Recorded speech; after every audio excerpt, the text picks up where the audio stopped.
ಮುಸ್ಲಿಮರ ಮೇಲಿನ ಪ್ರಭಾವದ ಬಗ್ಗೆ ಯುಎಸ್ ಸೆನೆಟರ್ ಕಳವಳ.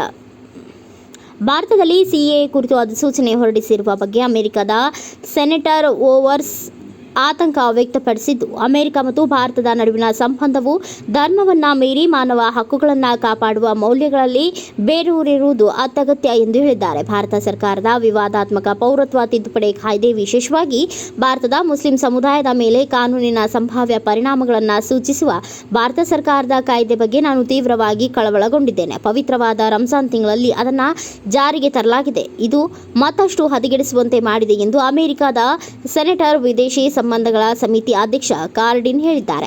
ಅಮೆರಿಕ ಮತ್ತು ಭಾರತದ ಸಂಬಂಧವು ಗಾಢವಾಗುತ್ತಿದ್ದಂತೆ ನಮ್ಮ ಸಹಕಾರವು ಧರ್ಮವನ್ನ ಲೆಕ್ಕಿಸದೆ ಎಲ್ಲಾ ವ್ಯಕ್ತಿಗಳ ಮಾನವ ಹಕ್ಕುಗಳನ್ನು ರಕ್ಷಿಸುವುದು ಮುಖ್ಯವಾಗಿದೆ ಎಂದು ಹೇಳಿದ್ದಾರೆ. ಸಿಎಎ ಜಾರಿ ಬಗ್ಗೆ ಹಿಂದೂ ಅಮೆರಿಕನ್ ಗುಂಪುಗಳನ್ನು ಭಾರತವನ್ನ ಶ್ಲಾಘಿಸಿದ ಬೆನ್ನಲ್ಲೇ ಅಮೆರಿಕದ ಸೆನೆಟರ್ ಈ ಹೇಳಿಕೆಯನ್ನ ನೀಡಿದ್ದು ಹೆಚ್ಚಿನ ಮಹತ್ವವನ್ನು ಪಡೆದುಕೊಂಡಿದೆ. ಕಳೆದ ವಾರ ಯುಎಸ್ ಸ್ಟೇಟ್ ಡಿಪಾರ್ಟ್ಮೆಂಟ್ ಸಿಎಎ ಅಧಿಸೂಚನೆ ಬಗ್ಗೆ ಕಳವಳ ವ್ಯಕ್ತಪಡಿಸಿತ್ತು. ವಿವಾದಿತ ಕಾನೂನಿನ ಅನುಷ್ಠಾನದ ಬಗ್ಗೆ ಬೈಡೆನ್ ಆಡಳಿತವು ಪರಿಶೀಲನೆ ನಡೆಸುತ್ತಿದೆ ಎಂದು ವಕ್ತಾರ ಮ್ಯಾಥ್ಯೂ ಮಿಲ್ಲರ್ ಹೇಳಿದರು. ಧಾರ್ಮಿಕ ಸ್ವಾತಂತ್ರ್ಯಕ್ಕೆ ಗೌರವ ಮತ್ತು ಕಾನೂನಿನ ಅಡಿಯಲ್ಲಿ ಎಲ್ಲ ಸಮುದಾಯಗಳಿಗೆ ಸಮಾನವಾದ ಹಕ್ಕುಗಳನ್ನು ನೀಡುವುದು ಮೂಲಭೂತ ಪ್ರಜಾಪ್ರಭುತ್ವದ ತತ್ವಗಳಾಗಿವೆ ಎಂದು ಮಿಲ್ಲರ್ ಹೇಳಿದರು.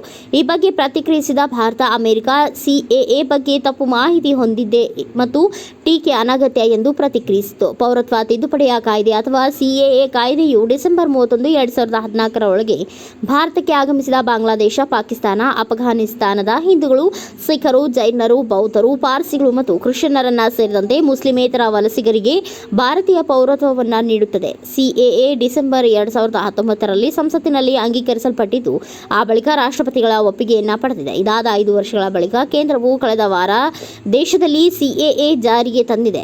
ಸಿಎಎ ತಮ್ಮ ಪೌರತ್ವದ ಮೇಲೆ ಪರಿಣಾಮ ಬೀರುವುದಿಲ್ಲ ಮತ್ತು ಹಿಂದೂಗಳಂತೆ ಸಮಾನ ಹಕ್ಕುಗಳನ್ನು ಭಾರತೀಯ ಮುಸ್ಲಿಮರು ಕೂಡ ಹೊಂದಿದ್ದಾರೆ. ಯಾರೂ ಕೂಡ ಈ ಬಗ್ಗೆ ಭಯಪಡುವ ಅಗತ್ಯವಿಲ್ಲ ಎಂದು ಸರ್ಕಾರವು ಪತ್ರಿಕಾ ಹೇಳಿಕೆಯನ್ನ ನೀಡಿತು.